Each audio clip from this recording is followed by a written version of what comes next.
Period की date से कुछ दिन बाद दिन ऊपर चढ़ के आपको पीरियड्स आ जाते हैं, तो कई बार बहुत अर्ली आपको मिसकैरेज हो जाता है, बच्चा खराब हो जाता है।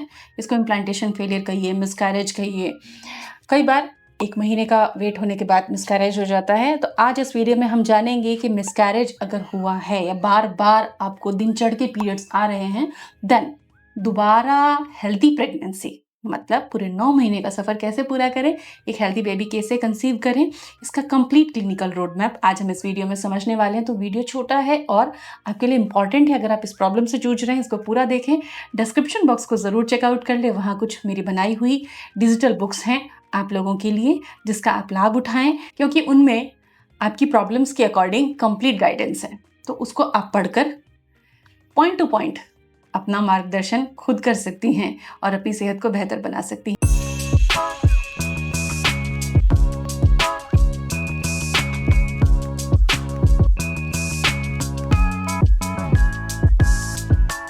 स्वागत है आपका प्रेरणास फर्टिलिटी केयर में। और आज हम डिस्कस कर रहे हैं एक बहुत महत्वपूर्ण, दिल तोड़ देने वाले टॉपिक मिसकैरेज के बारे में। मिसकैरेज अगर आपको बार बार हो रहा है, वो अर्ली भी हो सकता है, लेट भी हो सकता है। तो इसमें हमारे पास क्या तरीका है कि हम इससे बाहर कैसे आएं, एक सक्सेसफुल और हेल्दी प्रेगनेंसी कैसे पाएं। आशा है आपने चैनल सब्सक्राइब कर दिया है। जब भी मिसकैरेज होता है तो कपल्स के मन में यही थॉट आता है नेक्स्ट मिसकैरेज के बाद में कि अब वापस से कब ट्राई करें, कब प्रेगनेंसी की तैयारी करें, आता है ना। अगर आप इस समस्या से जूझ रहे हैं तो कमेंट में अपने राय, अपने विचार, अपने इमोशंस को आप शेयर कर दीजिए। एक मिसकैरेज हो या 2-3 मिसकैरेज हो, अगर आपके साथ ये चीज़ बार बार घटित हो रही है तो उसके बाद भी एक हेल्दी प्रेगनेंसी पॉसिबल है। लेकिन आपको क्या राह चलनी है, किस तरह से आगे बढ़ना है, ये आपको ज़रूर पता होना चाहिए। तो इसीलिए मैंने कहा कि क्लिनिकल रोड मैप की आज हम बात करेंगे। तो इसको मैं आपको स्टेप्स में समझाने वाली हूँ। सारे स्टेप्स को सुने और जाने कि आपके लिए कैसे आगे बढ़ने का तरीका उचित होगा। तो स्टेप 1 है कि अगर मिसकैरेज आपको बहुत अर्ली हो गया है, यानी कि कुछ हफ्ते हुए हैं, सपोज पीरियड की डेट से 1 या 2 हफ्ता ऊपर होके पीरियड्स आ गए हैं, लाइट पिंक लाइन आई थी, उसके बाद पीरियड्स आपको आ गए हैं, तो बहुत अर्ली है। इसमें बहुत ज़्यादा यूट्रस को डैमेज नहीं होता है।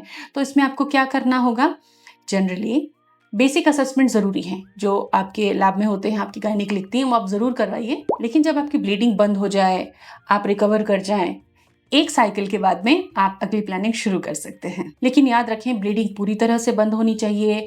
हल्की हल्की स्पॉटिंग हो रही है तो थोड़ा सावधान रहें, इन्फेक्शन का रिस्क ना हो और आपको बहुत कमज़ोरी ना हो।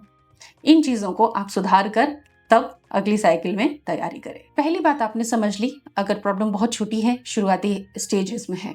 लेकिन दूसरी बात जानना आपके लिए बहुत ज़रूरी है, स्टेप 2 में आपको क्या करना चाहिए कि मिसकैरेज क्यों हुआ। एक बार हो रहा है, 2-3 बार हो चुका है, बार बार आपके साथ यही हो रहा है, तब ये बहुत ज़्यादा ज़रूरी हो जाता है कि आप मिसकैरेज के कारणों तक पहुँचें। और ये मोस्ट ऑफ लोग छोड़ देते हैं, नहीं करते हैं। उनको लगता है क्या है, फिर हो जाएगा। नहीं, ऐसी बात नहीं है।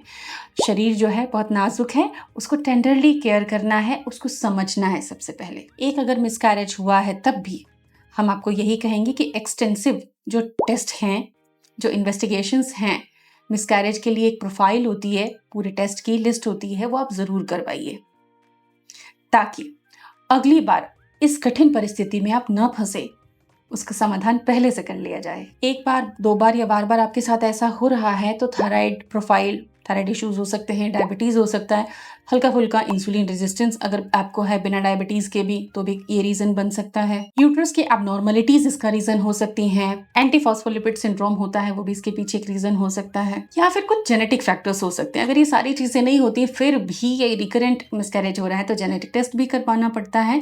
तो अगर आपको डॉक्टर्स कहती हैं कि ये टेस्ट आपको करवाने हैं तो पीछे न हटें, इनको करवाएं, बेझिझक करवाएं। स्टेप 1 और स्टेप 2 आपने समझ लिया। अब बारी आती है थेरेपेटिक डाइट की, कि मिसकैरेज के बाद किस तरीके की डाइट लेकर हम आगे बढ़ें ताकि माँ का शरीर एक अच्छी हेल्दी प्रेगनेंसी को होल्ड करने लायक बन सके। देखिए, जब मिसकैरेज होता है तब ब्लीडिंग नॉर्मल पीरियड से थोड़ी ज़्यादा होती है। ऐसे में शरीर में आयरन की, B12 की डेफिशिएंसी हो जाना कॉमन सी बात है। तो हम न्यूट्रिशन प्रोफाइल पे पूरा ध्यान देते हैं। आप थोड़ा सा गुड़ अपनी डाइट में ज़रूर रखें, थोड़ा सा तिल अपनी डाइट में ज़रूर रखें। लोगों को बहुत ज़्यादा भ्रम है कि तिल खा लिया तो मिसकैरेज हो सकता है, तिल गर्म होता है।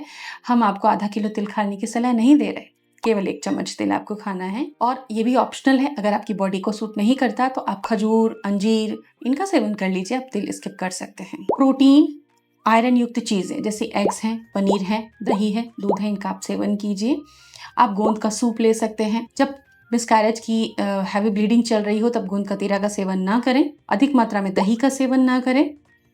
ब्लीडिंग बंद होने के बाद ताकत के लिए इनका सेवन दूध में, दही में, छाछ में, लड्डू में आप कर सकते हैं। चुकंदर और टमाटर, गाजर इत्यादि मिलाकर इसका आप सूप ले सकते हैं ताकि यूट्रस की मजबूती वापस से उसको लौट सके और यूट्रस बहुत हेल्दी बन सके, एग क्वालिटी बहुत अच्छी रह सके। साथ ही अनार का सेवन आप नियमित रखें। फलों में अनार आपके लिए बहुत इंपॉर्टेंट है। आंवले का मुरब्बा भी आप प्रतिदिन खा सकते हैं। अगर आपको शुगर के इश्यूज नहीं है, अगर शुगर के इश्यूज हैं तब आंवले का पाउडर आप यूज कर सकते हैं। प्रोटीन और आयरन बहुत इंपॉर्टेंट है आपके हीमोग्लोबिन को इम्प्रूव करने के लिए और रिकवरी के लिए, ताकि अगली साइकिल में जल्दी से आप इंप्रूव कर सकें, आपके एग्स बहुत अच्छे बने और आपके हार्मोन जल्दी संतुलित हो जाएं। इस समय आप भिगोकर ड्राई फ्रूट्स का सेवन भी कर सकते हैं क्योंकि ये हेल्दी फैट का सोर्स है और ये यूट्रस को और भी मजबूती प्रदान करेगा, साथ ही एग्स की क्वालिटी को भी मेंटेन कर सकेगा। विटामिन सी वाले खट्टे फल आप यूज कर सकते हैं। आप नींबू पानी का सेवन कर सकते हैं, आंवला का सेवन कर सकते हैं, संतरा सेवन कर सकते हैं और पत्ते वाली सब्जियों को प्रायोरिटी से आप सेवन करें। कुछ सप्लीमेंट हैं जिसको हम कहते हैं एविडेंस बेस्ड, जो इस केस में इम्प्लीमेंट होते हैं। विटामिन डी, कैल्शियम, आयरन और B12 के साथ में फॉलिक एसिड। इनका डॉक्टर की सलाह और आपके प्रोफाइल में जो टेस्ट हुए हैं उसमें जो कमी आई है उसके अकॉर्डिंग आप सेवन करना शुरू कर दीजिए, जिससे आपकी रिकवरी फास्ट हो सके। कुछ हर्बल सपोर्ट भी आप ले सकते हैं इफ यू विश।